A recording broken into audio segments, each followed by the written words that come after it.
nastroyka deguncha mana buni olib turing. Hozir nastroykasini qilyapti. Mabodo ishlamayapti. Ladies and gentlemen, we will start in 2 minutes. Уважаемые гости, мы начнем через 2 минуты.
Qarang, shundoq. Mana buni yechib tursiz, mikrofonini yechib, nastroyka boramiz. Boshqa naryoq bo'ladi. Shundoq qo'yni yechib tursiz.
Innovators.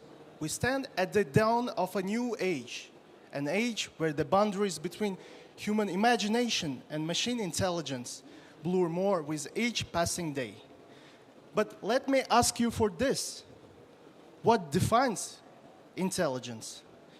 Is it the ability to compute faster than light, or the capacity to understand the pulse of our society, to understand the very fabric of our world? Today, we gather here to explore not only how AI will shape our future, but how we, as an architects of our future, will ensure that AI will serve as a force for good.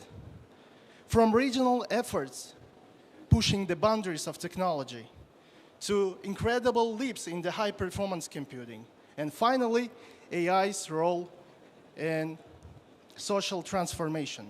These are the conversations that will define the years ahead. Now, to begin this exciting journey, it's my great honor to introduce our first keynote speaker, His Excellency Sherzod Shermatov, the Minister of Digital Technologies of the Republic of Uzbekistan. Thank you very much.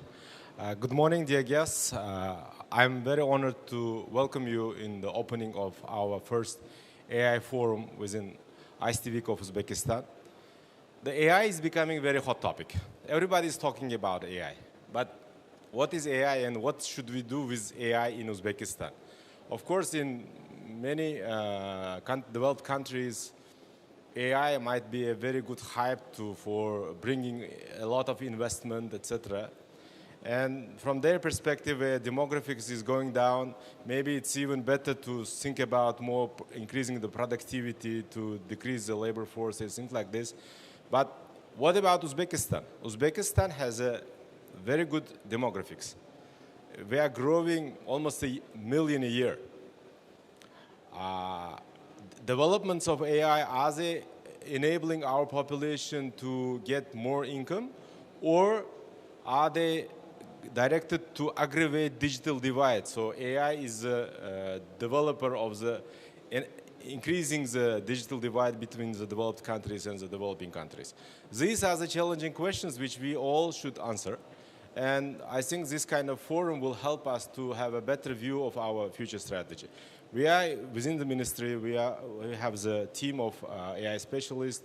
We are almost finalizing our AI strategy. Of course, we are having a great emphasis on improving legal framework to creating an enabling environment for AI systems to be developed. We are promoting the investment into infrastructure. Yesterday, you have seen that we are launching the net zero data center in Uzbekistan. It's with the Data World $5 billion project, which is directed to export not just the green energy itself, but the data center services using the fully green energy. And we are trying to develop the necessary workforce. But at the same time, we today are eager to hear from all the experts, all the participants of this forum, what else should we focus on as a country to be successful and to be competitive. And our mission is to use AI for improving the people's life and for helping them to create additional income opportunities. So from those missions, if you have any suggestions for our team, we are ready to implement in the future development of our AI strategy. Once again, thank you for coming, and we are open for cooperation. And this week's ICT Week, I think, was very full of events, and we are hoping to see that it will be very productive, and you will set in your schedule for the next year that you will visit Uzbekistan again at this time. Thank you. Thank you, Your Excellency, for your inspiring words and vision for the future of AI in Uzbekistan.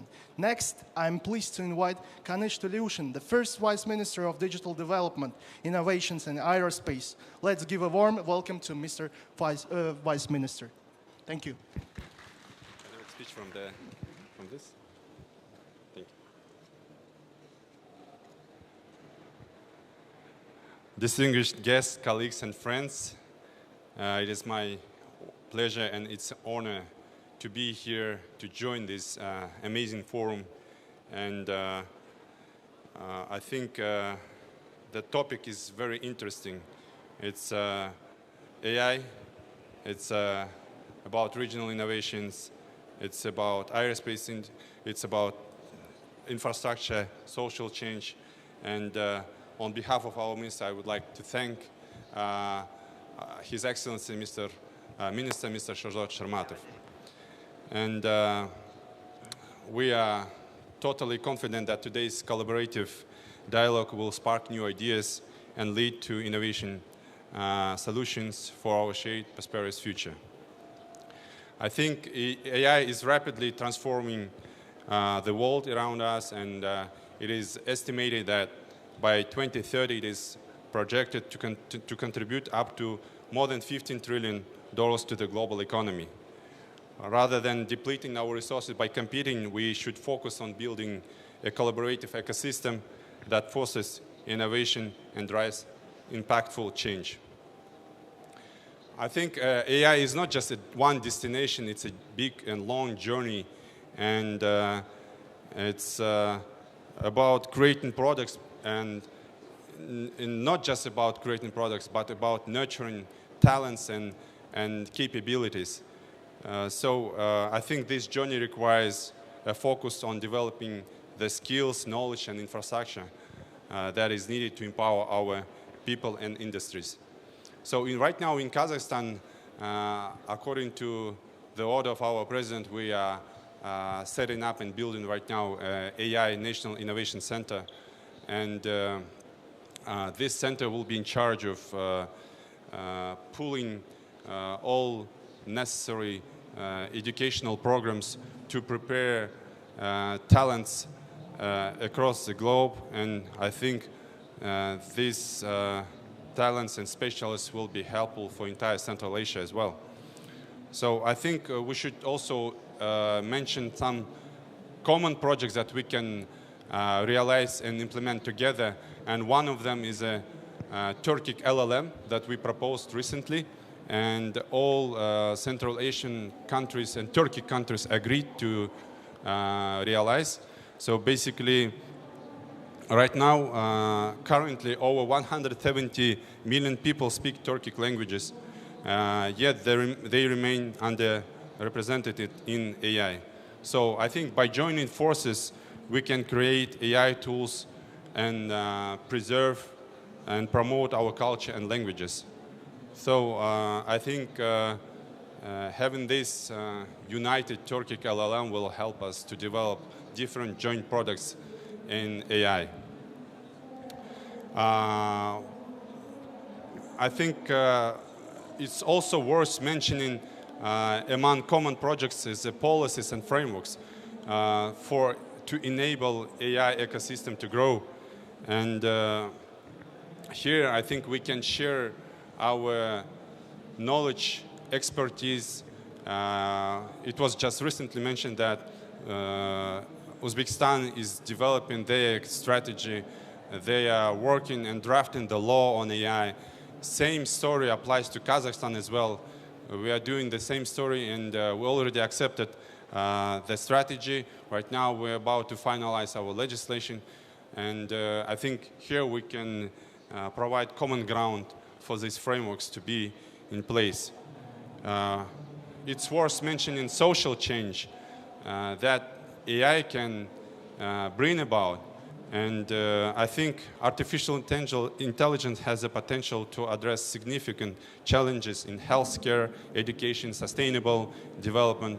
For example, by 2030, AI could reduce healthcare costs by up to 50% through early diagnosis and improved treatment plans.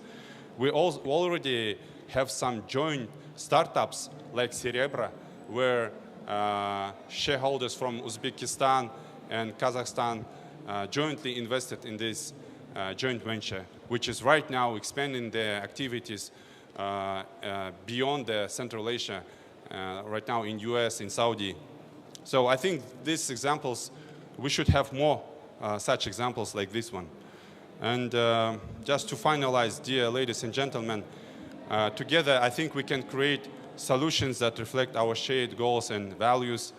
By doing so, AI can become a driving force for real change in our region, enhancing infrastructure, strengthening our economies, and positively impacting society. Thank you for your attention.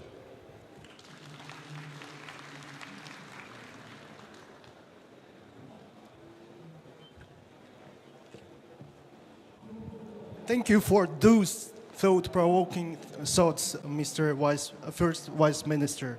Now it's my privilege to welcome Mr. Vladimir Norov, Chairman of Central Asian Association of Artificial Intelligence, a key figure in global AI policy and development. Please join me in welcoming Mr. Chairman.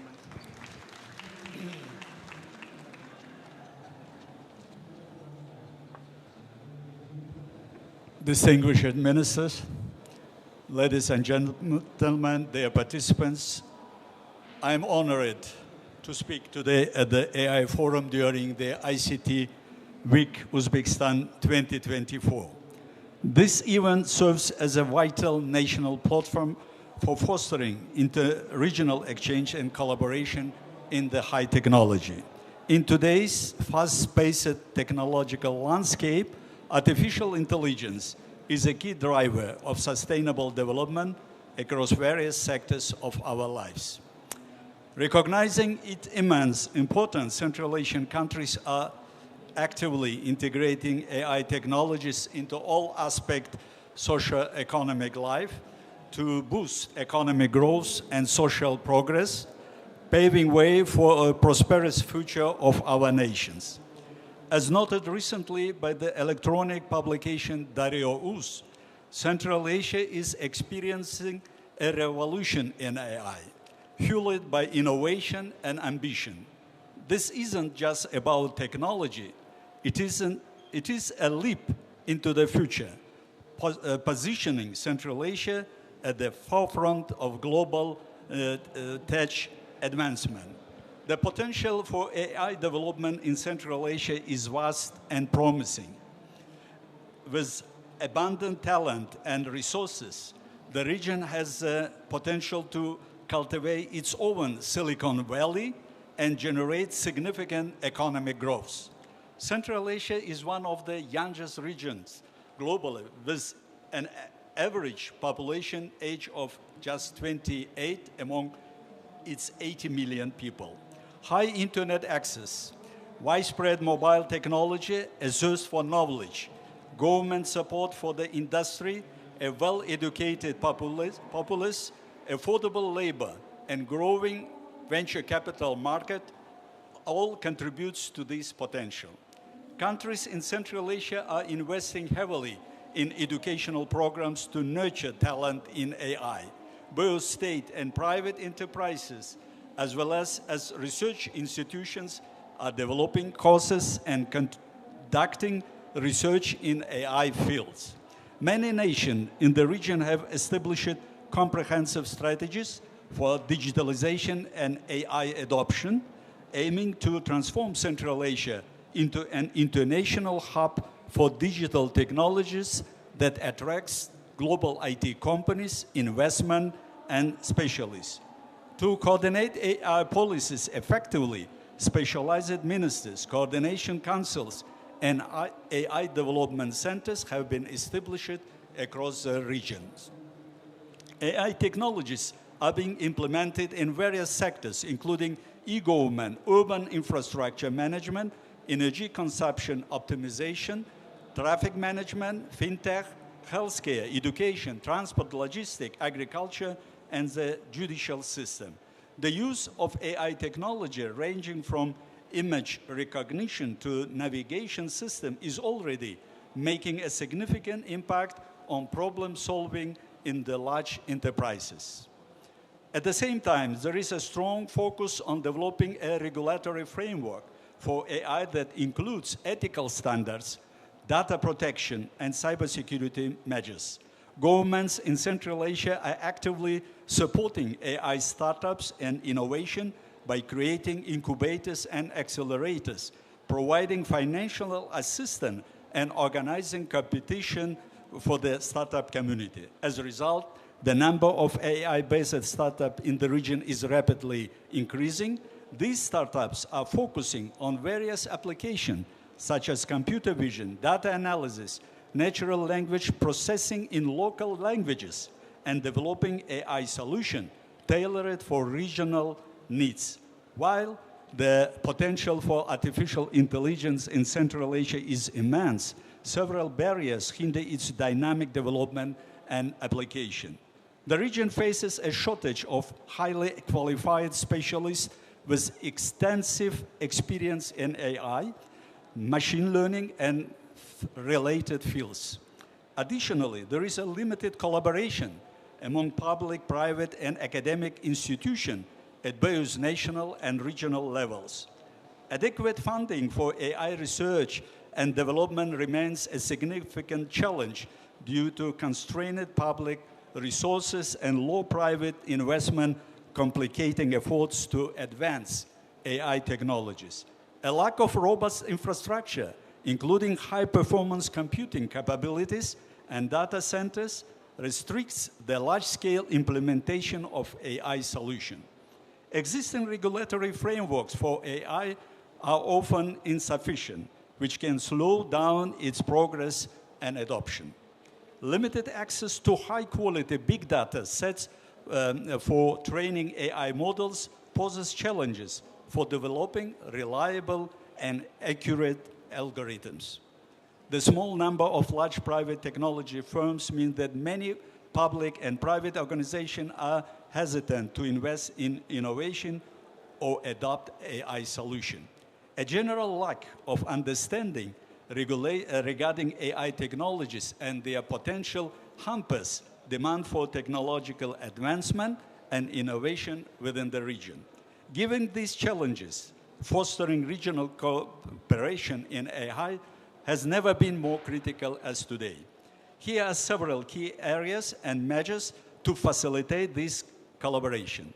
First of all, establishing collaborative research institutes and laboratories focused on AI, along with regularly scheduling seminars and conferences at the regional level, will strengthen scientific cooperation and promote knowledge sharing.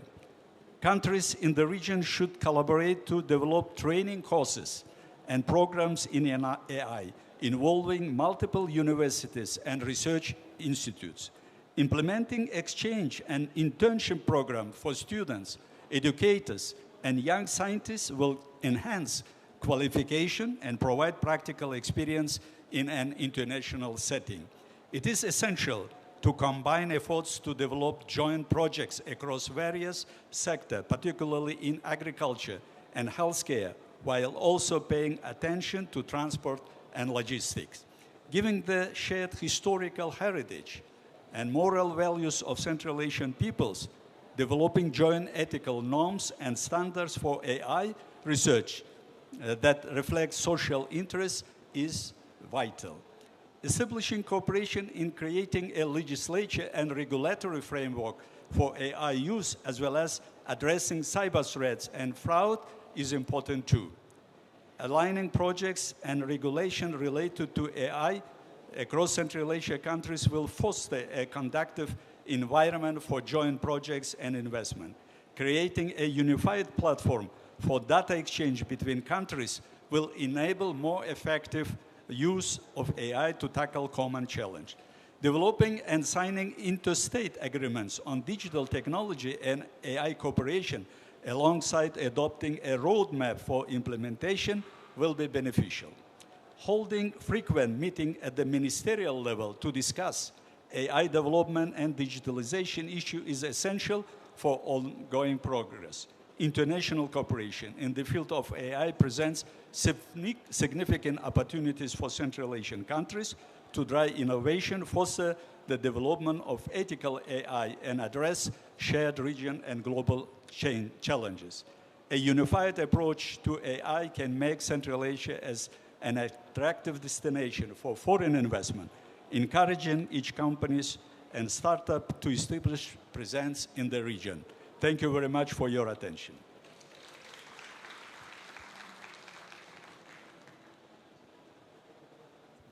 Thank you, Mr. Chairman, for your valuable contribution. Finally, it's my great honor to introduce Andrei Kutukov, General Manager of Lenovo. Let's give a warm welcome to Mr. Kutukov. Thank you. Good morning, and thank you for having me here today. It's a big pleasure, interesting topic, right? Hot topic. And let me start with a quick poll. Who from the audience is having any experience with using AI in any hand? Okay. Now, who is from audience is having any experience in using AI for the work or for the business? Even more. That's strange, right? Because usually, as you can see, as you can read from the many articles, the monetization of AI is a bit behind of the expectation of the world, right? Because everybody knows ChatGPT or whatever GPT and other, let's say, networks. But reality is that the opportunity of using AI in the business and in the enterprises is much wider, actually. We also refer AI as something brand new in the last 2 years. But if you think about it, 10 years ago, we've been speaking about big data and analytics. 15 years ago, we've been talking about robotic automation. So AI is something recently combined all of these technologies and terms together in one term. And reality is that we've been doing AI for many years. I mean, we in Lenovo have been investing into this area for more than 10 years, being leader in the supercomputer industry. And for us, it's a quite natural development of the market and of the industry. And recently we have announced another $1 billion investment into the AI space. And what we mean by this $1 billion investment is not just, building new devices or new compute infrastructure, storages and servers, or AI-ready PCs, or other AI-ready devices. It's mostly about having enterprises, let's say helping enterprises to really build their AI strategy, to really make a best use and best outcome of the investment into the AI space. For that purpose, we have created a special program. We call it AI Innovators, and we're happy actually to invite companies to participate in this program. It's an ecosystem that now combines more than 150 different companies who are doing investments into the AI space in terms of both infrastructure and of course software, because software stack is the key. I mean, we are best in doing the infrastructure of any kind. We can offer today whatever GPU you can imagine in whatever amounts you want, but this is not it, right? So it's not all about the infrastructure. And I heard our speakers were talking about the importance of infrastructure, and we completely agree, and we are ready to help. But it's not all about infrastructure. It's also about software and about the companies who are ready to work together to really distinguish the business strategy behind the AI. And this is where we are ready to help. And this is the purpose of the AI Innovators program that we have recently created and we keep investing in. And another one is we call AI experience or AI, let's say, discovery centers that we've built across the world. Now is 4 centers across the world, 2 in China, 1 in US, and 1 in Germany. And we invite companies and our customers and our potential customers to these centers where we have a deep expertise and deep knowledge in AI in terms of infrastructure and in terms of software and in terms of ecosystem, to go there and really spending a time with us to define the AI strategy and define the AI outcomes, the business outcomes from the AI investments for the companies. So we will talk about it in more details today, the second half of the day, at 2 p.m., the same hall. My colleagues and experts from this area will talk about it. So, and now I wish you a very productive day. And again, thank you for having me here. Thank you, Mr. Kutakov. Thank you to all our keynote speakers for their insightful and inspiring presentations. We are now ready to dive deeper into today's discussions with our upcoming panels and sessions. Let's continue exploring how AI will shape our future and how AI will shape the future of our world together. Thank you.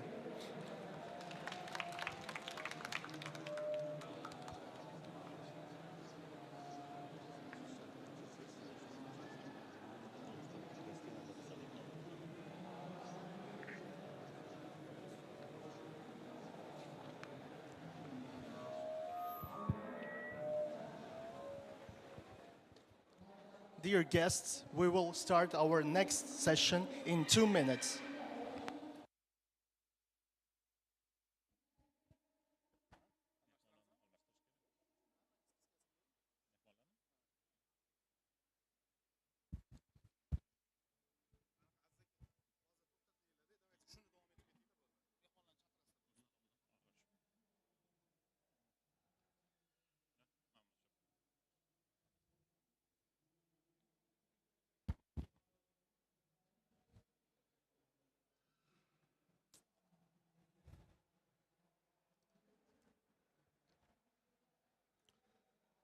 Ladies and gentlemen,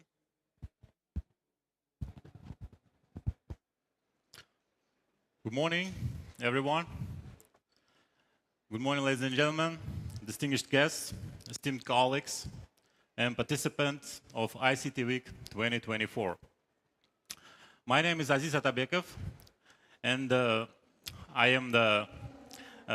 it's a great honor for me to moderate today's session on regional efforts in the development of AI. As the head of a department of AI development and methodology at the Ministry of Digital Technologies, I have closely observed the rapid global development of artificial intelligence and its significant impact on our region. AI is not merely a technological trend, but a pivotal element of our future, driving innovation, enhancing public services, and fostering economic growth. Today, we will explore how different countries in our region are navigating AI development, addressing challenges, and seizing opportunities for collaboration. Now, let me move to introducing you our distinguished speakers for the first session, Regional Efforts in AI Development. So first, I am pleased to introduce again Mr. Kanish Tuleushin, First Vice Minister of Digital Development, Innovations and Aerospace Industry of the Republic of Kazakhstan. Thank you. Kanish will share insights in Kazakhstan's strategic advances in AI and the implications for regional cooperation. Next, we will hear from Mr. Ahliddin Nizamuddinov, Deputy Chairman of the AI Council of Tajikistan. Ahliddin will discuss the pivotal AI initiatives underway in Tajikistan and their contribution to regional development goals. Following, Richard Sterling, CEO of Oxford Insights, will enlighten us on global AI readiness trends and where our region stands in this dynamic landscape. Timur Miasarov, Head of Export Department at Uzinfocom, will share his expertise on Uzbekistan's AI export strategies and their potential to foster regional digital trade. Leonid Chorny, Chief Data Officer at Uzum, will discuss the innovative AI projects under his leadership and their transformative impact on Uzbekistan's market. And lastly, Irina Yermakova, Senior Account Manager at EPAM, will offer her perspectives on the role of the private enterprises in accelerating AI adoption across Central Asia. So, dear guests, let me make long story short and move to our distinguished speakers. So, firstly, I want to invite here on the stage Mr. Kanish. Please, Mr. Kanish, please elucidate on the AI-centric policies that have positioned Kazakhstan as a leader in the regional AI development. How do these initiatives enhance regional partnership? The mic is yours, sir.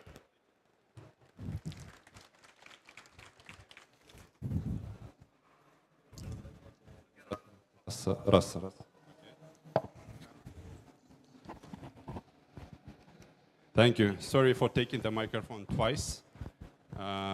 It's again an honor to be with you and share our kind of actions on what we are doing in terms of AI development. So basically, this is right in the middle. This is Astana Hub, and this is where we are building this ecosystem. And right now, what I want to mention is that we started with the eGov and GovTech solutions and infrastructure, and I think we made quite a good progress in terms of public services.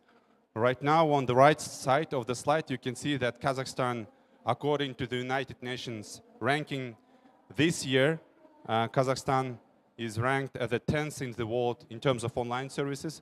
So this is mainly about proactive services that we are building right now in our ecosystem. And in the development of eGov, we are ranked at the 24th.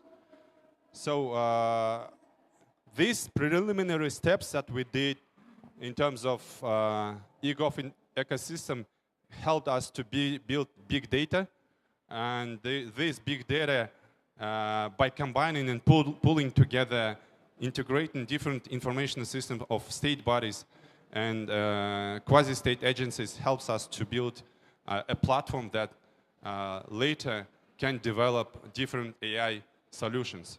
And we right now, actually, as a next step, we are moving to the AI infrastructure ecosystem. And in order to build this ecosystem, we have established the Artificial Intelligence Committee. So it's a separate state body that is in charge of regulation, in charge of legislation and strategy development of human capital.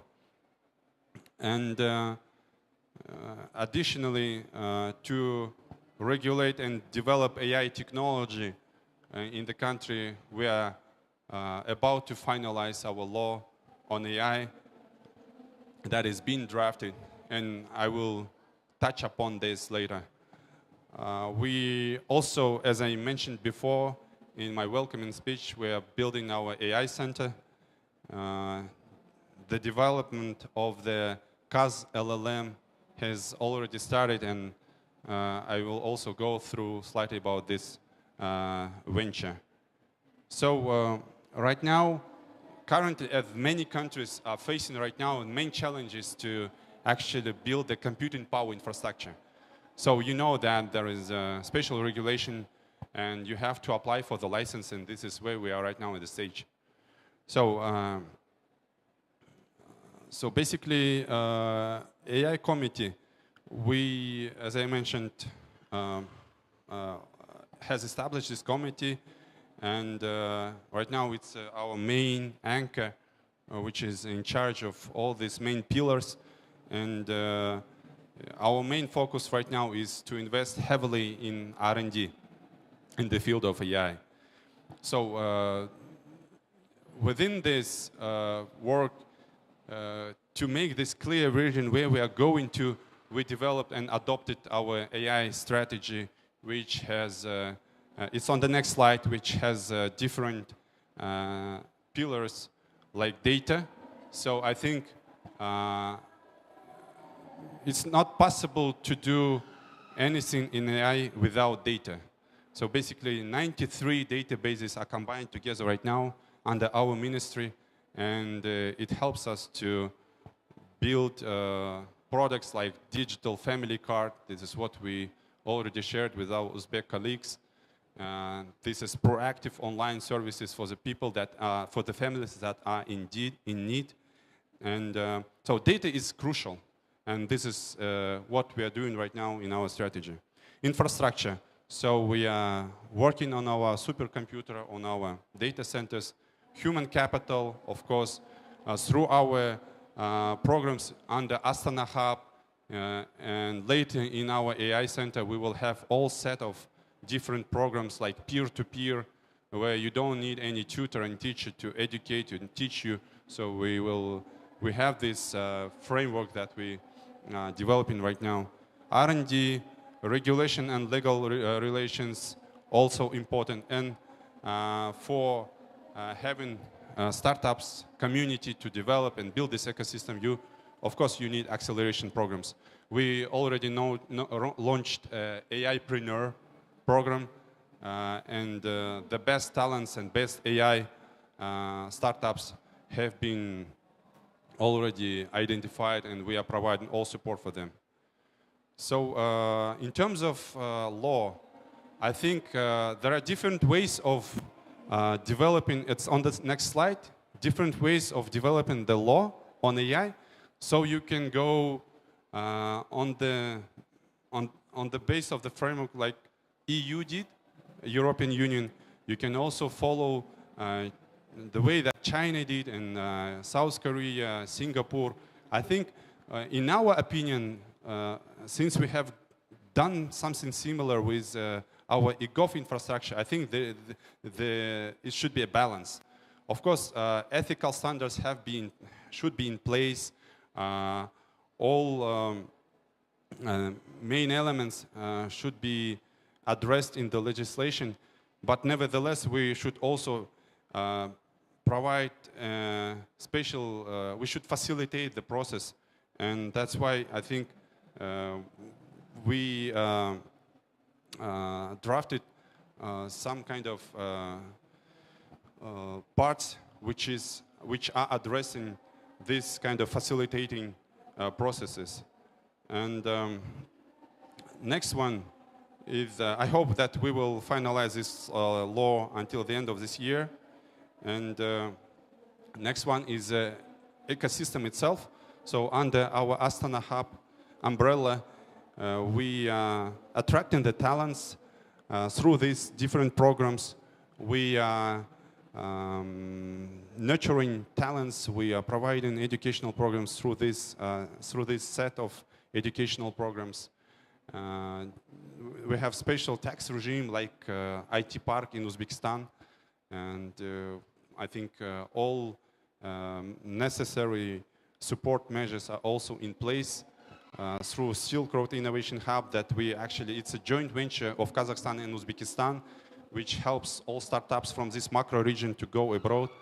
We have Al Farabi Innovation Hub in Saudi, and startups from Uzbekistan, Kazakhstan, and macro region can enjoy the infrastructure in Saudi that we are building.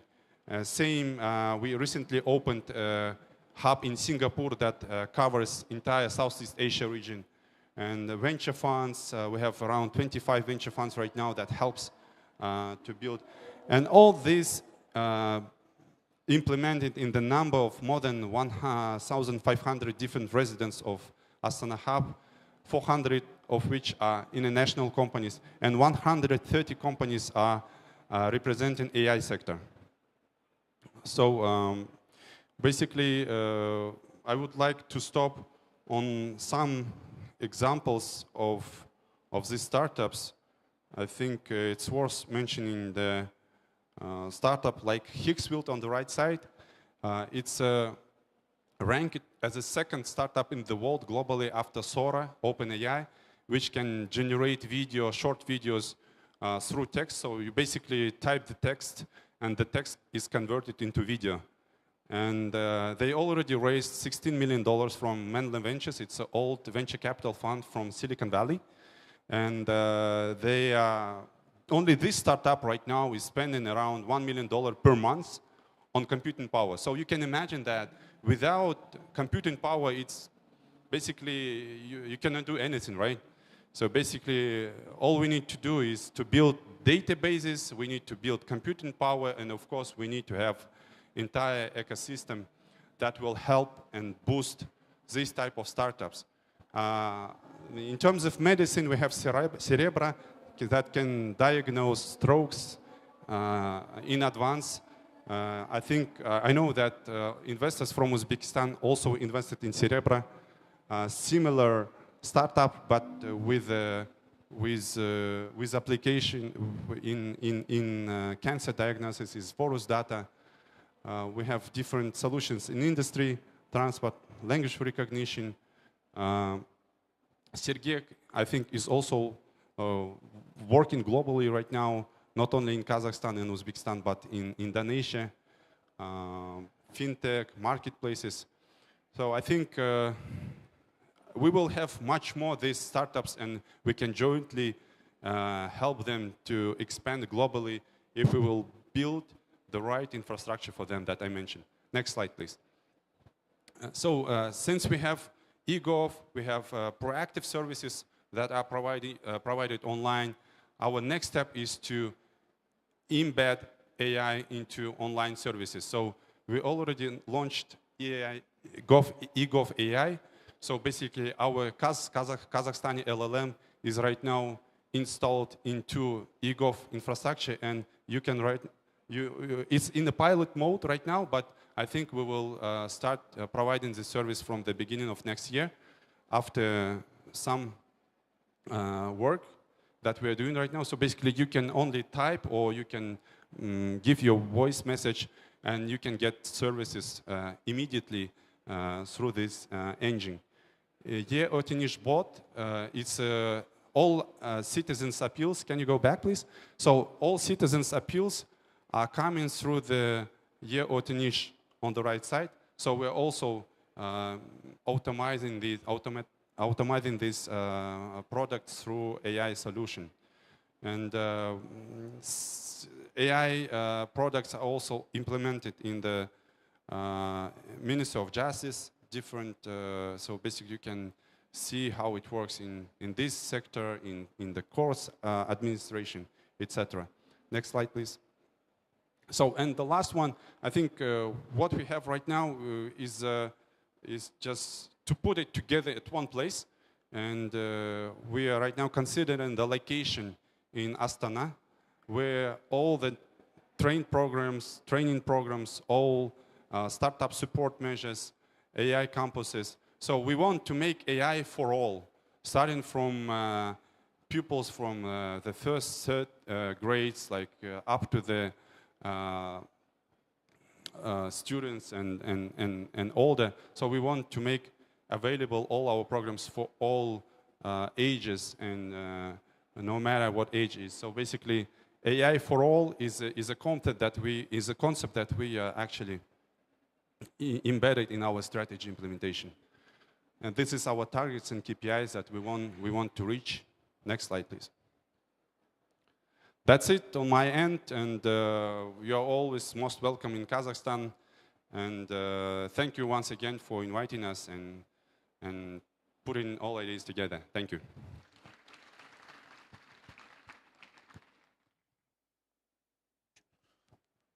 Thank you very much. Mr.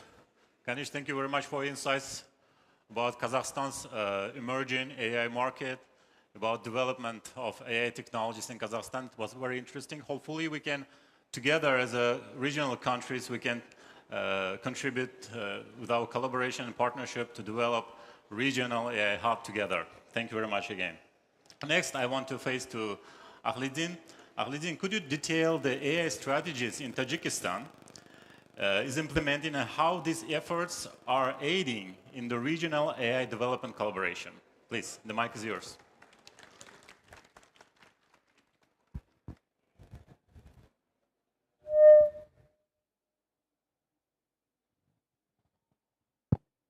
Good day, dear guests. Today I would like to introduce you our vision about the development of AI in Tajikistan. And first I started with the history of the development of AI between the Tajikistan and the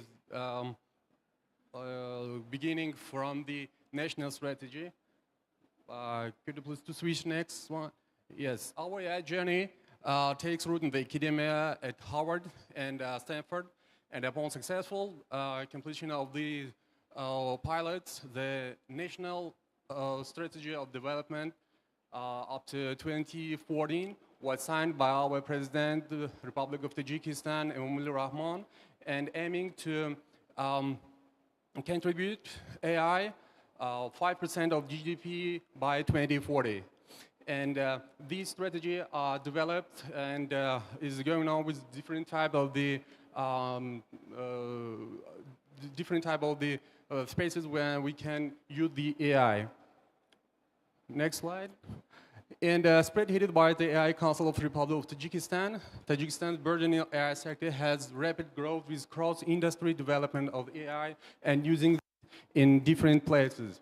And the main point of the view is so we are trying to make more organization and companies that deals with AI and making like SaaS experts. And Tajikistan flagship AI startup Zipple AI has scaled experts of its proprietary AI risk assessment software globally.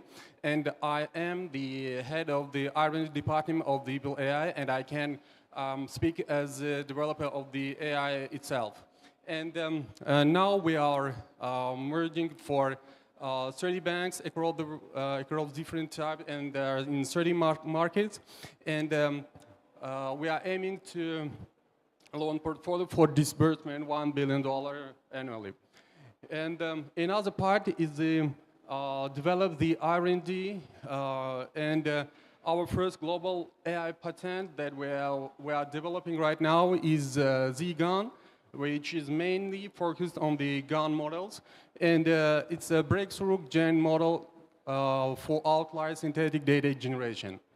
And beginning from the 2021, we have an AI Academy in Tajikistan that for now we have graduated about 300 ML engineers trained nationwide.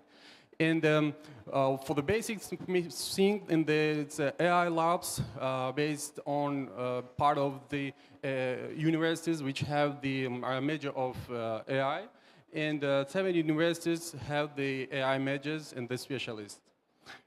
Next one. Global traction. We are, Tajikistan has signed a landmark memorandum of with the Ras Al Khaimah, a UAE emirate, to export its national strategy in return for direct investments. And the Tajikistan Global AI Initiative further include to promotion common AI ethical regulation, which is now in the progress, cross-country AI project among nations on the RID and pilot initiatives. We are trying to make more startups for SaaS export in the worldwide, and AI for investment trade deals with nationals across Asia, boosting trading links in the case of Ras Al Khaimah or UAE. And we are trying to make the program of development of Ras Al Khaimah including our AI strategy of Tajikistan that we have developed. And the next. And let me shortly explain to you what is Zipl AI does right now. And our main product is the Zipl Score that uses synthetic AI data for its decisioning. Next, please. Shortly described about the Zipl AI. Zipl AI was founded at Stanford University and now is our main office HQ located in Dubai International Financial Center AI Campus. And we have branches in Tajikistan, Uzbekistan IT Park, and Astana Hub, Kazakhstan.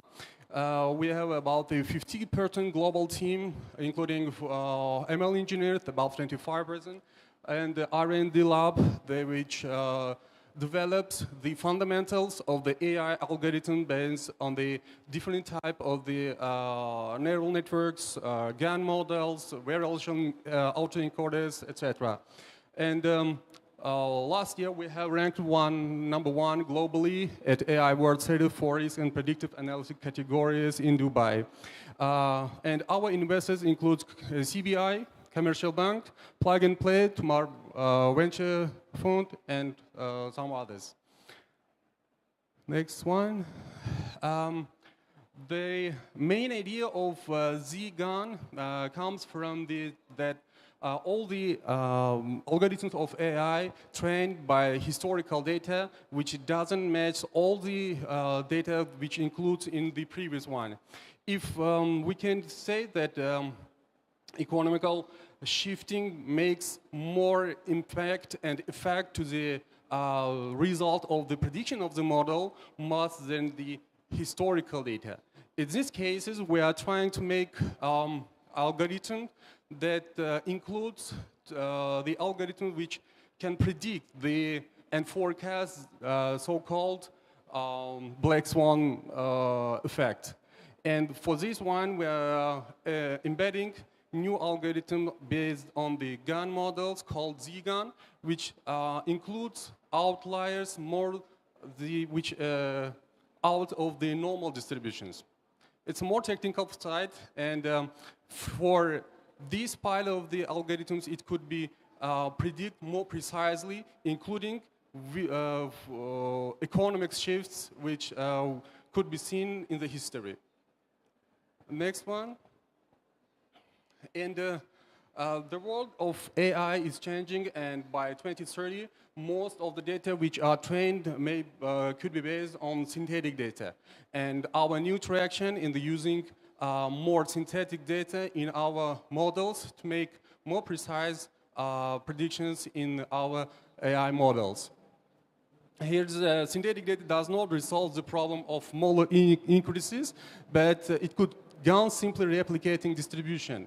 And for this one, we are trying to modify Morse GAN models, variation and autoencoders to make more precise prediction forecast in the future. Next, here's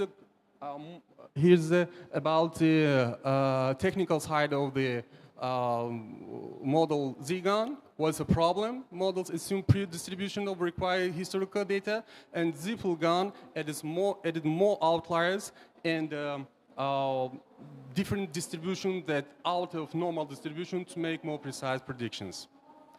Next one. About the global presence, the score has been deployed in landing score in quarter 22 with current span of 50 banks in 13 different markets. 2 billion loan portfolio will be disbursed through Z-score in 24-25 globally. Next. And our new initiative is Area AI. It's a tech hub, which pioneering Area National AI Park, which will consist about 5 different zones.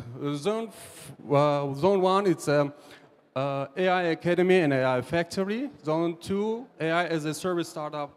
Then Zone 3, AI R&D labs. 4, Daria AI hyperscale data center. And Zone 5, regional AI policy center. And further, I will explain shortly about every zone respectively.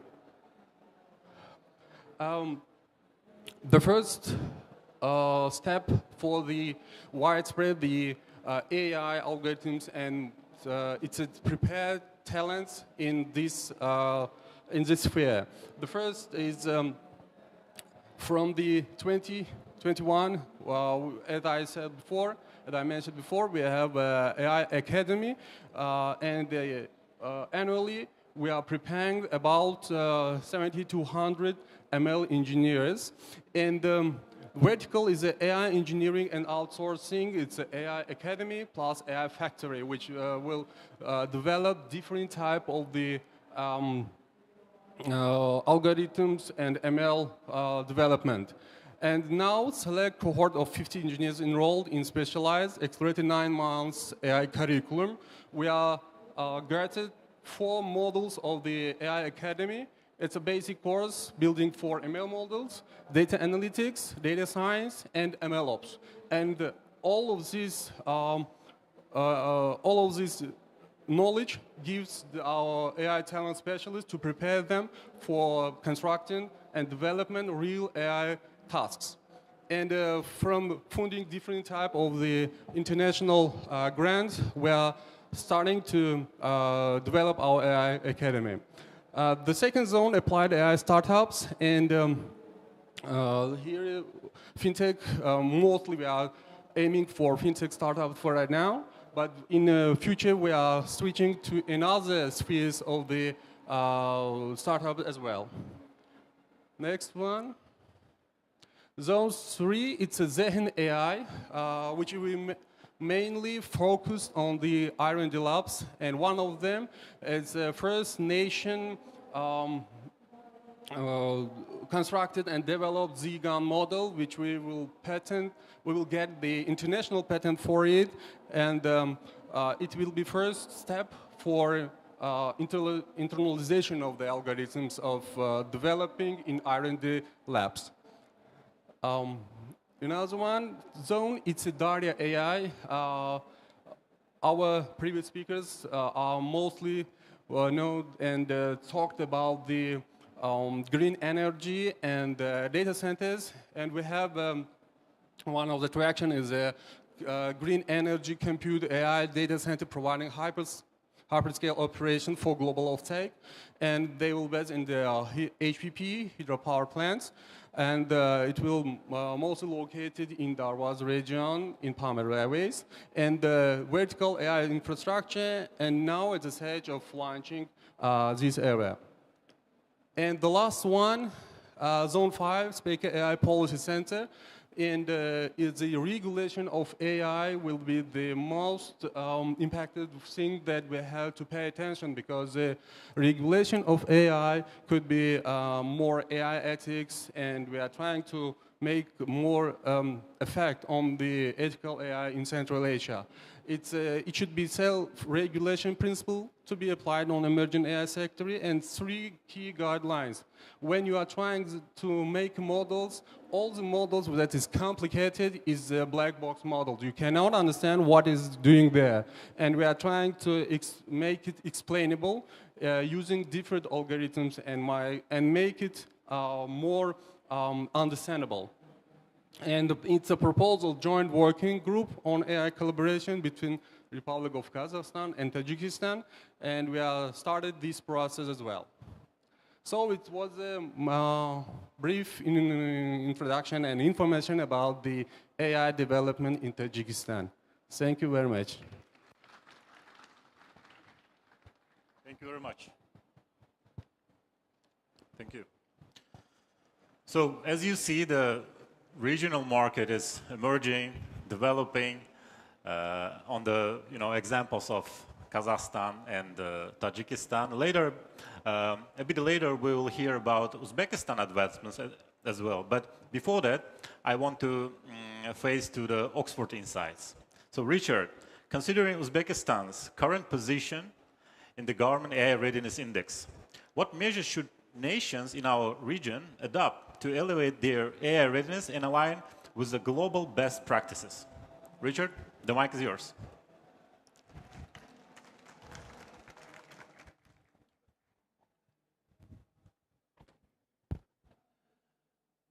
Thank you very much. So I'm going to talk to you a bit about AI readiness and the regional position. And just check that I'm using the mic properly. There we go. So if you could just move the slide forwards, please. So you've heard a lot about the future of AI. There are numbers put about by McKinsey and other consultancies saying that there is a huge amount of global economic growth if we get AI right. Now, I put this quote up because I think that this accurately describes where we are at the moment with AI progress. So the future is already here. Like, you can sit in a self-driving car, it can take you from A to B. You can't do that everywhere in the world. You can do that in San Francisco. It's not everywhere. So how can we know where that looks like? Can you move the slides forward, please? So what we've set out to try and do is to try and map out where that future is. Like, map out, like, how is every country doing in preparing for AI? So with, oh, the slides got, yeah, there we go. So at Oxford Insights, our flagship project is the AI Readiness Index. That's an index that maps out countries' progress on AI, how ready they are to implement AI. It acts as a benchmark and enables countries to compare where they are with their peers and also with where they want to be. So if we just look through the findings from the... So we publish this in December every year. So looking at the findings from 2023, then what we've seen is a slowdown in the progress of countries publishing new AI strategies. Now, this is because when we started the index, I think there were maybe 10 countries who had an AI strategy. Now it's most countries around the world. So the new publications that we're seeing are often just updates on AI strategies, or people showing where they want to go after a couple of years of progress, keeping pace with technology developments like generative AI. We've also seen that a risk emerging, which is that the progress in AI risks exacerbating existing global divides. You know, if you look at the picture of AI progress that we've got on the map, then this looks like pretty much any map of progress for different fields. And if you believe that AI can be a transformative technology, you know, the risk is that what we're doing is we're compounding inequality on inequality. So if you look at the regional picture, then South and Central Asia is actually lagging behind its peers. So the region is a little bit further behind in terms of where it stood in December 2023 to where other people are. So there are fewer countries here who had published AI strategy. Now, you've just heard from very distinguished panelists who tell you how this is changing, right? Like, this is the picture in December 23. Hopefully, the picture in December 24 will have caught up. You're seeing less progress on technology. The data and infrastructure is not there to the same extent. And this is why I think you've heard from panelists who are talking about the investments that are being made in this area. So diving into a bit more detail on the regional performance. Now, you have a couple of countries like out in front, India and Turkey, and then quite a broad spread across the whole region. Like, this is one of the biggest spreads in regional performance that we see in our index. So there isn't the sort of cluster effect that we've seen. And at the point when we did the benchmarking, 78% of countries did not have a national AI strategy. I think you've already heard how that picture's changing, but it just shows that what's happening is that the region is playing catch up.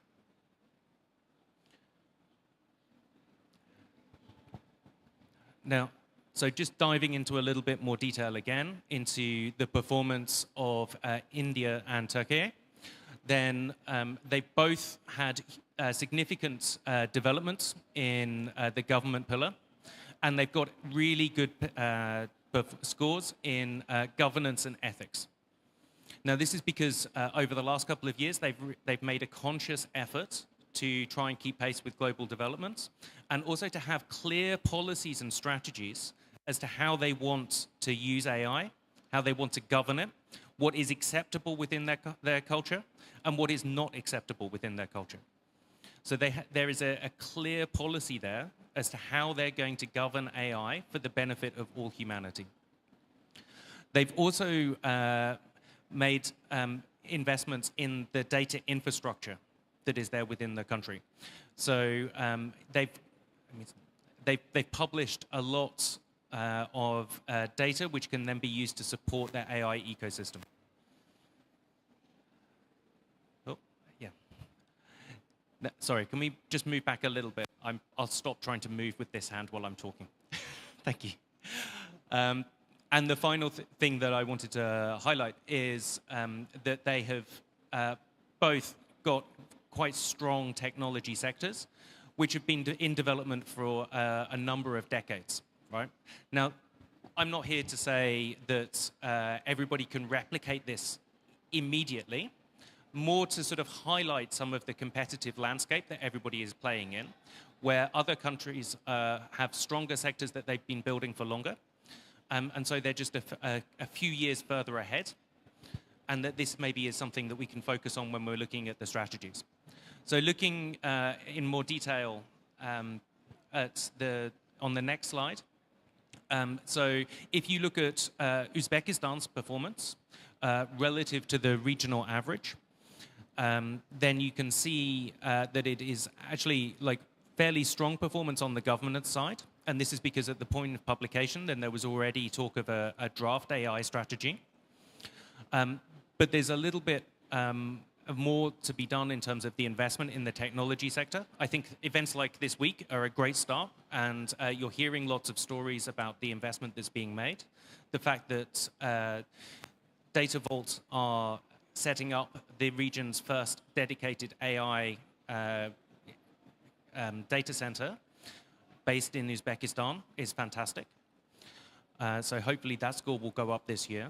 And they're relatively far ahead on the data and infrastructure side. So if you go to the stand, you can see some of the evidence for that around the data that's been published.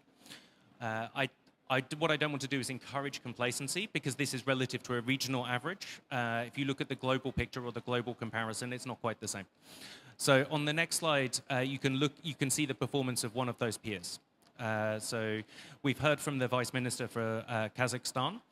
And if you do the comparison between Uzbekistan and Kazakhstan at the moment, then Kazakhstan is performing slightly better, although they're very close. And they have higher scores on the data and infrastructure pillar, higher scores on the technological maturity and the human capital, the skills. And both countries scored the same on the governance pillar because they're both pushing at roughly the same pace around the strategy.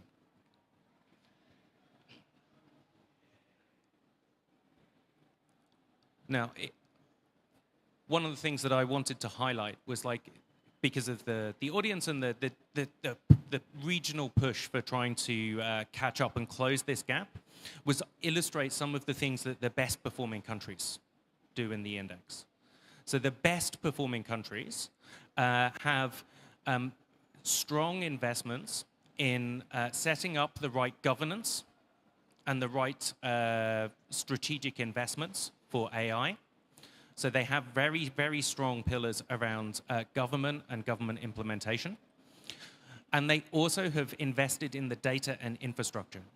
As one of the previous speakers said, you cannot build an AI system without having the right data and the right infrastructure. It just doesn't work, right? Like, you have nothing to train on, and you risk importing models from elsewhere with all of the values and the characteristics of those populations from elsewhere. And also, if this becomes a crucial service, then you have a dependency outside the country in terms of your supply chain. So the top performing countries are the countries which have invested heavily in governance and in data and infrastructure. And the good news is that some of these things are things which are very much within the gift of countries who, like here, who are trying to close that gap, close the gap between where we are and where we want to be. So these are things which can be done on a relatively short timescale in a way which some of the other things which need to happen, like the investment in skills, or they're things which can be done, but they have a lead time to impact of maybe 4, 5, 6 years. This is something with a lead time to impact on a sort of 1-2 year timescale. Now, I'm not saying don't do the long-term things. I'm instead saying let's do both. Let's invest in the things that will pay dividends in the immediate future, because that will create the right ecosystem for startups and for the economic growth. And let's invest in the things for the long-term future, because if we don't start them today, we will regret tomorrow. So with that, I think that's me. Thank you very much.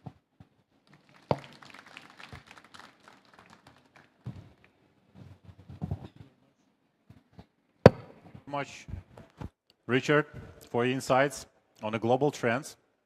Hopefully, as you told, we are getting better and better year by year. And this year, as you mentioned, we're building the infrastructure, we're improving the infrastructure. So hopefully it will help to increase our positions in this rating. Along with the Kazakhstan and Tajikistan, let me invite here Timur from Uzbekistan representative to explain you, to show you the advances we made in AI, artificial intelligence here in Uzbekistan. So Timur, with Uzinfocom's focus on exporting AI solutions, what opportunities do you see for enhancing digital trade within our region? The mic is yours. Thank you. Thank you, dear ladies and gentlemen. If you mind, I'll make a quick note. My presentation will be of 2 parts. First, we'll see a short video. Thank you.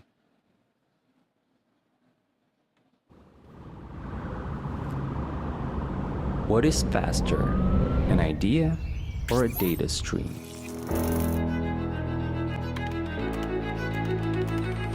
Can a single code change the future?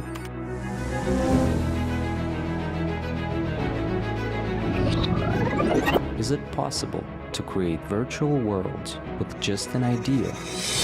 Can a single neural network algorithm change the course of history? In our world where dreams become ideas and ideas become reality, Uzinfocom is not just creating the future, but shaping a new world of possibilities. We develop solutions that inspire action here and now, turning the boldest ideas into reality and conquering new horizons. Join us on this journey. Together, we will create the future. Thank you. Thank you. Well, first of all, I would like to introduce myself. My name is Timur. I'm a head of export department in single integrator Uzinfocom. We are on a market for more than 22 years already. And our main goal and purpose was always to create and support governmental digital products. But for the last 4 years, we're heavily investing into the AI solutions. And now we already reached the mark of more than 900 employees. We have 6 branches only in Uzbekistan. Yesterday we have launched our first office in Europe, in Latvia, and we're opening company in Korea. And all this is possible because we are actually working in our AI field.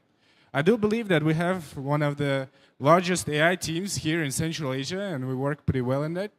And we have done 3 significant products AI-based. Today, I will give you a brief information about it. Next slide, please. 3 products that we're really proud of, and it's all been already implemented here in Uzbekistan and in our neighboring countries, would be the MyID Vision, biometrical identification solution based on AI, MyID Video Analytics, and MyID Palm. Overall, who are actually our clients in our AI business? These are the banks, payment systems, marketplaces, mobile operators, stock exchanges, and everyone who actually interacts with the clients online and onboards these clients online. For the MyID Vision solution, as I told, this is the biometrical identification solution that is already used globally, and we are the leaders in Uzbekistan market. We have more than 100 clients already connected to our solution to onboard the clients online. We have created all of the modules that are embedded in fully in-house, which is the first liveness detection model. We passed through all the certification in the United States, in Europe, face recognition and face comparison. For the face comparison, we're using 512 dots to compare one photo to another. Why actually we're doing this? Because the first, Uzbekistan have implemented the biometrical identification, biometrical IDs more than 20 years ago. That's why most of the photos in a database might be different, of the quality might be different, of the size and shapes. But our AI models is actually created to work in any ecosystem that exists on a governmental level. What actually biometrical identification can provide to the businesses and the end users actually is the remote opening a bank account. Here in Uzbekistan, you can open a bank account, get a loan within a second. You just need to pass through the face identification using the MyID. You get to any bank and you can get a loan within a couple of minutes, couple of seconds. It depends actually only on you. Next slide, please. Also, we had a quite large presentation yesterday about the e-government in Uzbekistan. And using the MyID solution here in Uzbekistan, you can get any governmental services online, just getting identify yourself by MyID. In terms of little technical specification, since we have our own data center, we are actually providing all our services fully online over cloud, and our connections are over the APIs, and all our clients are connected over the APIs. For the foreign markets, such as the Kyrgyzstan, Kazakhstan, South Korea, Latvia, MENA region, we are creating the special service decay that might be implemented directly to the businesses, into the government. So we are would love to stay fully compatible with all of the GDPR rules. So we are fully compatible. I guess he's dying. Also, we have created the MyID web and mobile application that might be implemented directly to the application of our clients. Right now, for the MyID ecosystem, we have more than 100 companies connected throughout all global, and more than 11. Thank you. Oh, this one better. more than 11 million users and more than 70 million authorizations throughout our systems. For the competitive landscape, for the certification, I know that the personal data is always sensitive data. That's why we have passed through all of the possible certification, especially in the United States. Here you can actually see the difference between qualification of a vendor that certain bank or the payment system or any fintech company is using. For our part, we've passed through the thousands of different tests in US, which you can actually see here. In terms of a business, let's just think that business is not using the right quality in terms of vendor of biometric identification solution. And for stealing your identity might be just enough only the papier-mâché mask or high quality face image or just the digital image even might be enough to pass through the identification process and getting access to your bank account, to your phone, etc. In our case, we have passed through thousands of different tests in US. One of the new things, actually, that we decided to launch this year, and we have already launched, you can see in our stand, here in ICT Week stand, MyID Palm, the first here in Uzbekistan, the biometric identification solution using the palm vein scanning. In this case, we're using not only about the software part, but we're also developing the hardware also. We are trying to be fully independent in this solution because we see that the MyID Palm might become the actual replacement of the ordinary way of payments, replacing the cards, phones, checks, anything. You just, your palm would be enough for payment. You can actually test here it's already working. For the MyID analytics, we actually worked for 3 years working with the biometric identification. We came up with an idea that we actually can get very accurate video-based analytics of the crowd that is actually are ongoing to any retail store, bank, governmental institution, etc. What would be actually our difference in terms of this solution? We know that on the market there are quite lots of vendors that are actually providing these kind of solutions. Our advantage in this would be the fully compatible to any hardware solution that can be implemented to the existing CCTV system using existing data centers to give you very accurate video analytics. And this might be used as a safe city, as a part of the safe city solution. Because for analyzing from the database of 11 million users, we just need less than a half a second. Next slide, please. So for overall, by coming to the end of my presentation, I would like to say that we have already worked with hundreds of different clients in different parts of the world, and we're very open for the cooperation, and you can always find me and my colleagues in our stand. Thank you so much. Thank you, Timur. As Timur mentioned, the single integrator, Uzinfocom, has a huge track of experience, 22 years. So our next speaker cannot show up by this huge track of experience, but they can show up by another, indicators. Like this is the Uzum, the one and only unicorn of Uzbekistan. And unicorn means not just the 1 billion company, but it's also when your wife, when your children, when yourself is an active user of this service of the company. So, Leonid, as Uzum integrates AI in its ecosystem, what milestones have you achieved already, and what future objectives are you targeting to help to advance Uzbekistan's digital landscape? The mic is yours. Thank you. Thank you, everyone, and it's a pleasure to be here on such a great audience. I would like to say sorry because my presentation will be in Russian because I want to be precise in words. And as Richard starts with epigraph, I start with epigraph as well, so I switch to Russian.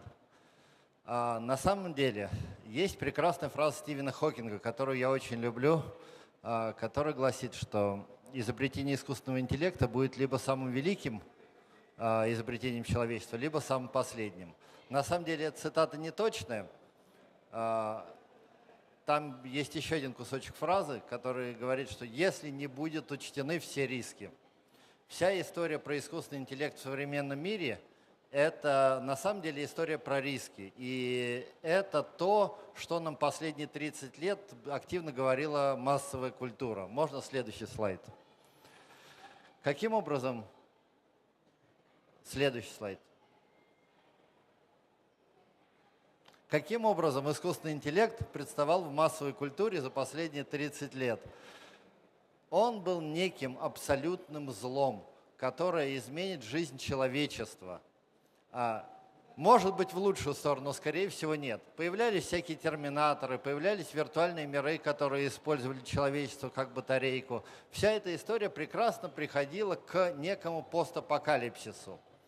И сейчас искусственный интеллект уже достиг определенной стадии развития, и мы видим, что эти риски не сработали, работают другие. Можно следующий слайд? Где у нас сейчас применяется искусственный интеллект в нашей жизни? Он используется для генерации изображений, для генерации текста, для вообще большого количества вещей, которые так или иначе имеют в начале слово «создание» или «генерация». И это ключевой пункт, почему это именно интеллект, а не разум. Когда я еще несколько лет назад говорил про искусственный интеллект, я старался использовать все-таки искусственный разум.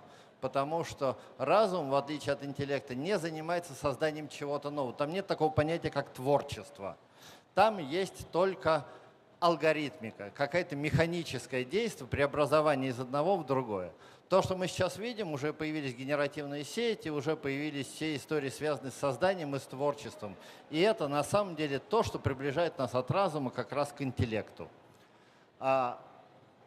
Медицина активно использует искусственный интеллект, прежде всего с точки зрения компьютерного видения и интерпретации изображений. Финансы и банки давно здесь, телеком давно здесь. Создание контента – это то, что у нас будет происходить или уже происходит там последние пару лет. Электронная коммерция активно, маркетинг активно использует искусственный интеллект. Но на самом деле самый часто используемый пример искусственного интеллекта сейчас находится в кармане у каждого из вас. Это телефон, с которым вы не расстаетесь на протяжении всего своего дня, некоторые на протяжении всей своей ночи. Самый часто используемый пример искусственного интеллекта в современном мире – это оптимизация, улучшение качества изображений на фотографиях, которые есть в телефонах у всех. И то, что телефон в последнее время стал фотокамерой, это вообще ни для кого не новость.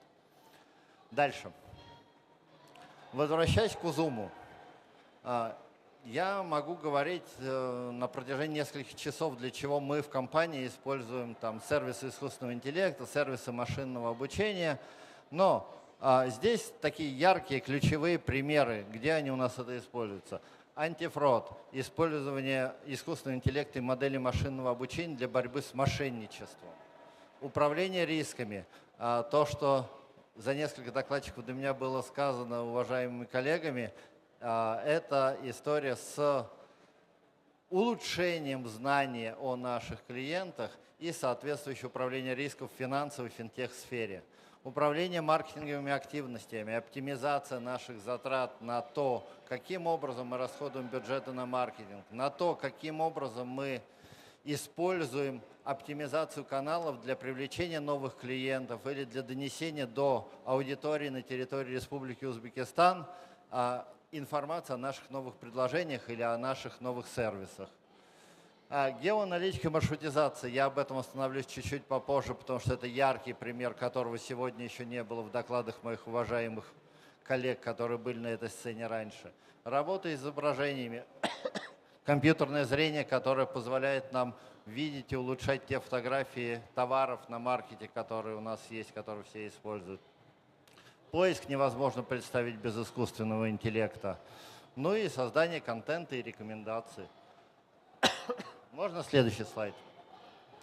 На самом деле ярким примером искусственного интеллекта, который используется в Узуме, это история с геоаналитикой.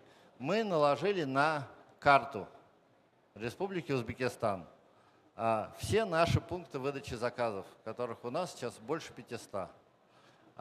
И анализируя информацию о том, где люди живут, каким образом они пользуются нашими пунктами выдачи заказов, какой из них более популярен, какой из них менее популярен, где строятся какие-то новые жилые кварталы, и, соответственно, там возникает потребность в открытии новых пунктов. Мы планируем развитие новой сети. Вот на примере карты Ташкента, там какое-то время назад, красные точки – это те самые места, в которых алгоритм показывает недостаток наших пунктов выдачи заказа и, собственно, рекомендует там открыть для того, чтобы людям было удобно пользоваться конкретно этими точками. Потому что по нашему знанию, по нашему глубокому убеждению, 10 минут – это тот самый порог, до которого удобно дойти, забрать заказ и вернуться к себе домой или на работу.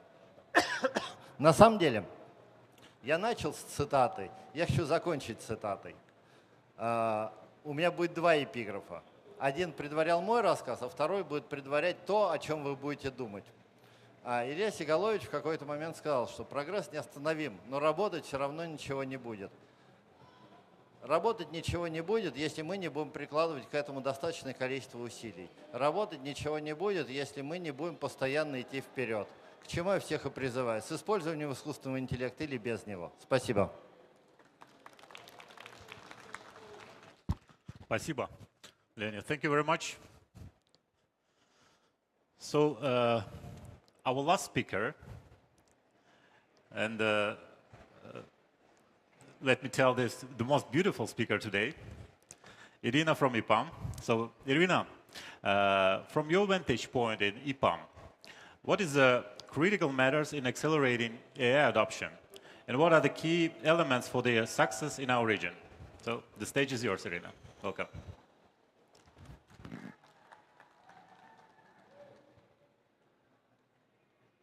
Добрый день.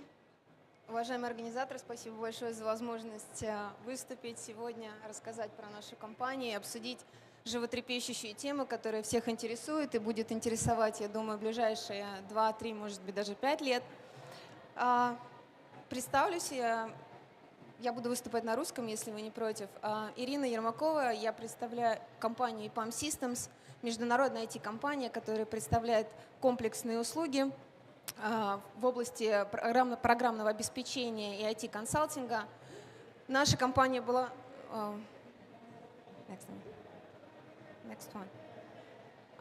Наша компания была основана в 1993 году. Наш штат уже насчитывает более 52 тысяч сотрудников по всему миру. 47 тысяч – это инженеры, аналитики, разработчики, IT-консультанты. Мы географически распределенная компания. У нас центры разработки представлены в 55 странах мира. Это позволяет нам консолидировать в своих руках уникальную экспертизу, использовать подходы Follow the Sun, которые позволяют работать нам во всех временных зонах. Консолидируя у себя уникальную экспертизу, привлекая специалистов, которые помогают нам использовать самые передовые современные технологии, мы, конечно же, не обошли искусственный интеллект стороной и захотели вовлечь и начать использовать эту технологию, помогая нашим клиентам развивать бизнес и совершенствовать, и достигать больших результатов в своем бизнесе. Next slide. Next one.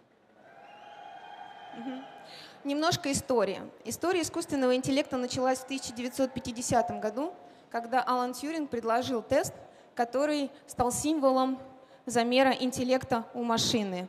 Next one.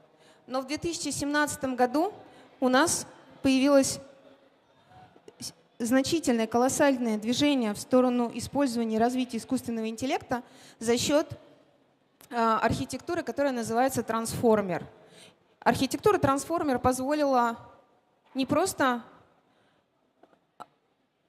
прочитывать книгу построчно, а обрабатывать огромный массив данных, анализируя его одновременно сразу. Это как если бы мы с вами могли в один момент видеть все книги, которые находятся в библиотеке, в секунду. Next one. Утверждать, что искусственный интеллект сегодня это исключительно код и машина, уже мы все с вами понимаем, что неверно. У нас возможности искусственного интеллекта уже сейчас значительно превышают интеллектуальные возможности человека. И если человеку, например, дать возможность прочитать книжки, начиная с самого рождения, то за всю свою жизнь он освоит 8 миллиардов слов, в то время как искусственный интеллект способен справиться с 8 триллионами слов всего за 1 месяц. Next one. И следующий. И несмотря на все прорывные и очень быстрые модернизации и прогрессы, которые мы сейчас видим, использование искусственного интеллекта крайне пугает.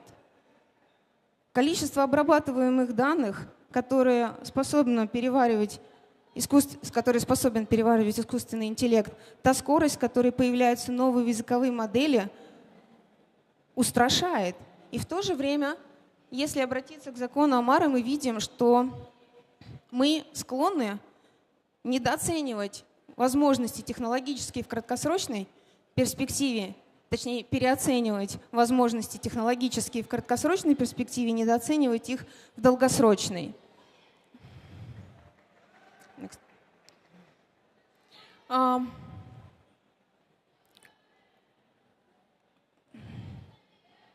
У нас есть примеры уже наших клиентов, которые, используя искусственный интеллект, колоссальным образом повысили эффективность своих бизнес-процессов.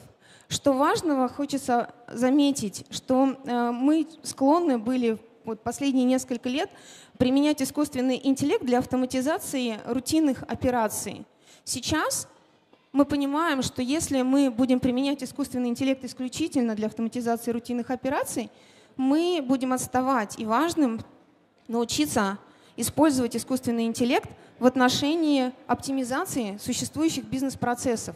Не бояться, пытаться использовать, не дожидаясь, когда произойдут существенные модернизации и языковые модели, и инструменты, которые позволяют вам эффективно имплементировать искусственный интеллект в свой бизнес, уйдут далеко вперед, оставляя вас в числе догоняющих. У нас есть пример, мы сотрудничали с Международным валютным фондом, помогая разрабатывать для них интеллектуального помощника, который называется StatGPT, с помощью которого обработка огромного массива статистических данных, которая осуществлялась до использования этого интеллектуального помощника в течение месяцев, преобразовалась до получения результата в течение нескольких часов.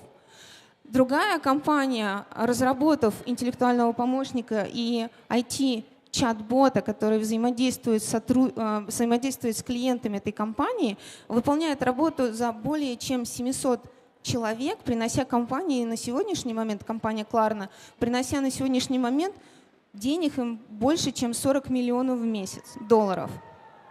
Мы в своей компании стремимся разрабатывать решения для наших клиентов и разрабатывать решения, которые помогают нашим клиентам ускорять и развивать свой бизнес, но и в своей работе для того, чтобы быть максимально эффективными, увеличивать скорость разработки, доставки результата, всячески стараемся применять… Next one. Sorry. Мы стараемся применять передовые технологии и инструменты. И мы внутри своей компании создали несколько решений, которые помогают нашим клиентам и помогают нам. Одним из таких решений, перенесите, пожалуйста, на слайд, который Dial. Платформа Dial. Следующий. Я стараюсь сократить время своего выступления, чтобы не оттягивать время вашего обеда. Предыдущий. Dial. Еще раньше, еще чуть-чуть раньше, еще раньше. Стоп. Да, спасибо. Расскажу немножко про это решение, потому что считаю его большим достижением сейчас, которое позволяет нашим клиентам не бояться начать использовать языковые модели в своей работе. Попробую на примерах и простым языком. Dial — это платформа, это open-source платформа. Она доступна для того, чтобы ее скачать и попробовать использовать у себя уже сейчас в каждой компании. И так как мы очень много работаем с коммерческим сектором, и банки, страховые компании, у которых вопросы регулирования, вопросы этического толка имеют огромное значение. То есть, сейчас объясню. Когда мы с вами запрашиваем рецепт супа в чат GPT, да, цена ошибки, получения какого-то не очень адекватного результата, она не очень большая. Никто из нас не расстроится, если у нас с вами получится борщ. В то же время, когда мы становимся с вами сотрудниками компании, которые должны понимать, что за ними есть необходимость соблюдать комплаенс, за ними есть необходимость грамотно выстраивать отношения с клиентами, потому что это репутация, потому что это цена бизнеса, которую сотрудник компании, представляя интересы, будет платить. Мы понимаем, что здесь необходимо создать условия, при которых обращение, то есть обращаясь непосредственно во все крупные языковые модели, компании сейчас боятся каких вещей? Они боятся, что поток входящих запросов со стороны клиента, если мы, например, смотрим на подключение искусственного интеллекта как некоторую саппортную составляющую компонент, оно будет, их надо фильтровать, их нужно отслеживать и понимать, что в этих запросах не будет ничего, что попадает под регулирование, да, попадает под статью. И для того, чтобы инструмент позволял, для того, чтобы мы могли подключить LLM, которых сегодня уже насчитывается больше 10-15, очень крупных, и еще каждый день генерируется много, мы создали сервисный уровень, в котором организовали работу компонент, такие как input filtration, output generation и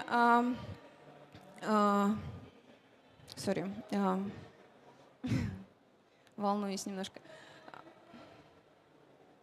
которые позволяют нам допустить, если мы смотрим на подключение этого инструмента как коммуникацию с большими языковыми моделями и как фронтовую часть нашей компании, позволяющую взаимодействовать с клиентами, уже некоторый уровень контроля, который позволяет не бояться выпускать на большие языковые модели, которые позволяют нам регулировать регламенты, не запрещающие и не формирующие беспокойство о том, что в этой коммуникации мы можем получить плохие результаты. В структуре нашего решения мы организовали модули, которые позволяют также мониторить ситуацию с тем, каким образом, в каком количестве происходит использование и потребление информации из языковых моделей для того, чтобы можно было бы контролировать количество потраченных на это денежных средств от компании, потому что взаимодействие с языковыми моделями — это всегда финансово затратная история. Эти решения доступны на нашем сайте, вы можете их скачать, и если будет необходимо помочь с настройкой, забыла очень важную вещь сказать, что языковые модели, которые мы сегодня используем, они не всегда имеют актуальную информацию, актуальную дату. Более того, у каждой компании есть свои дата-сорсы, свои системы, свои кодовые базы, с которыми необходимо взаимодействовать для того, чтобы, например, обслуживать и организовывать сервис для взаимодействия с клиентами. Наше решение позволяет подключаться через RAG к тем дата-сорсам, которые есть в компании, которые не являются открытыми источниками информации. При этом взаимодействие с языковой моделью есть функция обфускации персональных данных, которая обеспечивает отсутствие утечки коммерческой тайны и персональных данных компании в взаимодействии, генерации ответов и взаимодействии с клиентами через инпуты. Мы также активно работаем над созданием интеллектуальных ассистентов, которые позволяют уже не просто использовать искусственный интеллект на уровне ассистентов в обслуживании клиентов и взаимодействии с клиентами, но также оптимизирует и повышает, significantly повышают эффективность работы команды разработки и команды тестирования, например. При написании кода создаются ассистенты, которые подключаются к платформе AI-DAO. У нас есть отдельное решение, которое на базе платформы DAO позволяет уже активно на уровне логического языка взаимодействовать с базами данных, не формируя, не разрабатывая код и не используя сложный уровень технического взаимодействия с этой базой. Спасибо. Спасибо. Salam. Thank you. Irina, you left your phone here. Thank you very much, Irina. So we also actually, the AI forum is going on, is continuing. We have 2 more sessions in the second day, half of the day today. In this session, we planned actually to have a Q&A session as well. But as Irina mentioned, the lunchtime is coming and we're running out of time. So that's why we decided to shift the Q&A session for the 2 another sessions that will come in the second half of the day.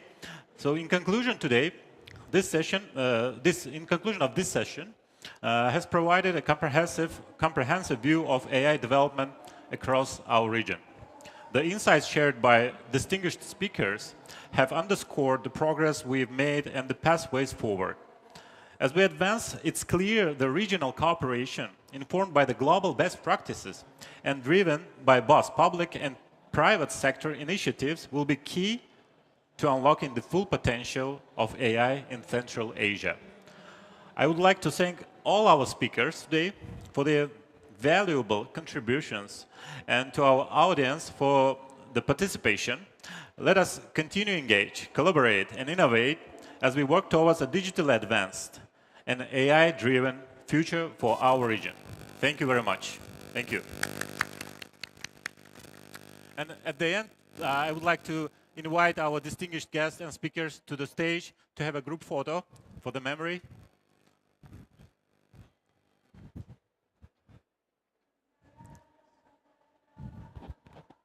Камол Шавкатовна.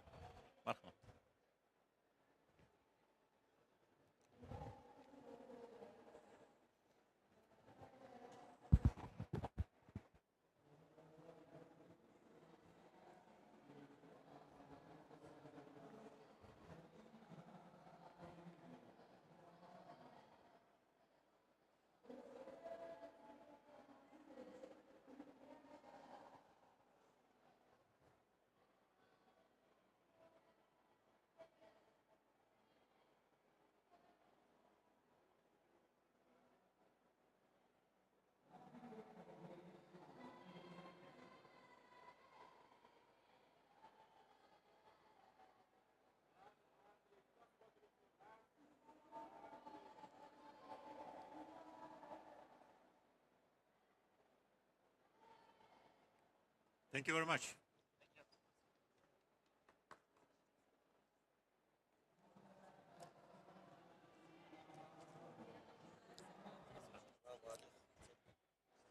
Спасибо.